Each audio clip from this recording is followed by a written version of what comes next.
देखिए आशीष, एक चीज़ क्लियर है कि इस मार्केट में अभी भी एक बड़ी दिक्कत हमारे लिए है एफआई की सेलिंग। हाँ। और वो पता नहीं क्यों दिक्कत है, उन्हें थकते भी नहीं। कल लग रहा था वॉल्यूम कम हो जाएंगे, कल तो वापस वॉल्यूम भी ज़बरदस्त हो गए उनके। और यही आपको डॉलर रुपये भी बता रहा है। अगर आप देखें कहीं ना कहीं इन दोनों का कॉम्बिनेशन जो है एफआई की सेलिंग और डॉलर रुपये का 90 पे जाना। अच्छा, ऐसा नहीं है कि डॉलर रुपये डिप्रिशिएट नहीं कर रहा है, वो कर रहा है, लेकिन जब आप एक क्रूशल लेवल के पास आते हैं जैसे 90, वहाँ पर आके थोड़ा सा लगता है कि यार 90 हो गया। अब जैसे 90 3-4 महीने के बाद 90 रियलिटी बन जाएगी आपकी। अभी लग रहा है हमको 90, 2 साल के बाद आप 100 की बात कर रहे होंगे, तब 90 पीछे छूट चुका होगा। यही चीज़ जब 80 पे गया था तब हम बात करते ना 80 हो गया, 80 हो गया। अब 80 कहाँ पीछे रह गया। ऐसे ही ये 5-6% हर साल का एक स्लो डेप्रिसिएशन करेंसी में होता रहेगा, ये फैक्ट है। तो उस हिसाब से, लेकिन जब आप एक क्रूशल लेवल के पास पहुंचते तो वो थोड़ा सेंटिमेंट को हिट करता है।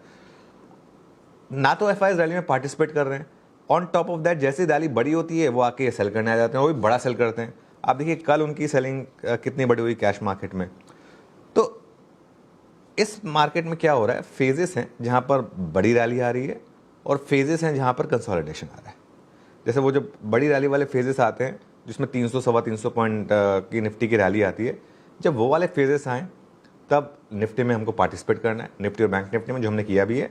और जब मार्केट इस तरीके का हो जाए वहाँ पर स्टॉक स्पेसिफिक रहना है, जो लास्ट 2 दिन से व्यू है। आज भी व्यू यही है कि अभी थोड़ा सा स्टॉक स्पेसिफिक रहें। फोकस वहाँ करिए आशीष जहाँ पर आपको मोमेंटम क्लियरली दिख रहा हो और जहाँ पर मार्केट के टेक्सचर का कोई लेना देना नहीं है। मैं आपको 3 एग्जांपल दे रहा हूँ जो बार बार हमारी लिस्ट में आए हैं, टीवीएस मोटर, हीरो मोटोकॉर्प और अशोक लेलैंड। आप इनमें अगर आप चार्ट देखेंगे, 1 महीने का चार्ट अगर इन तीनों स्टॉक्स का देखेंगे, आपको कुछ फर्क नहीं पड़ता मार्केट कहाँ गया। अगर आपके पास ये 3 स्टॉक्स रहे हैं तो इन्होंने आपको शानदार पैसा बना कर दिया। ये देखिए अशोक लेलैंड का 1 महीने का चार्ट 14%, हीरो मोटो का 1 महीने का चार्ट 13%, टीवीएस का 1 महीने का चार्ट 4.5%। ये मैं इसलिए नहीं कह रहा हूँ क्योंकि ये डेटा देख के हम कह रहे हैं, ये हमारी लिस्ट में रहे भी हैं पिछले 1 महीने से लगातार।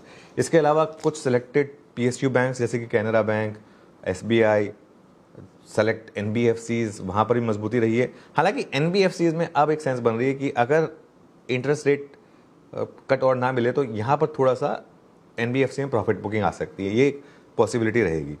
अगर आप इंडेक्स में ट्रेड कर ही रहे हैं, जो कंपल्सिव ट्रेडर हैं, तो बहुत स्ट्रिक्ट टाइट स्टॉप लॉस रखना होगा आपको। पोजिशनली अभी भी शॉर्ट ट्रेड ओपन नहीं हुई है, पोजिशनली अभी भी इंटरडे में भले शॉर्ट ट्रेड की हमने बात की है, पोजिशनली शॉर्ट ट्रेड ओपन होगी अगर आज फॉर एग्जांपल हम 20 डेमा के नीचे बंद हो जाएं, तब हम इस पोजीशन को रिव्यू करेंगे, क्योंकि फिर वो क्लियर हो जाएगा कि मार्केट शायद एक बड़ी वाली करेक्शन के लिए तैयार है। लेकिन जब तक उसके ऊपर है तब तक इसको कंसोलिडेशन नहीं माना जाएगा, करेक्शन नहीं माना जाएगा। बिल्कुल ठीक है।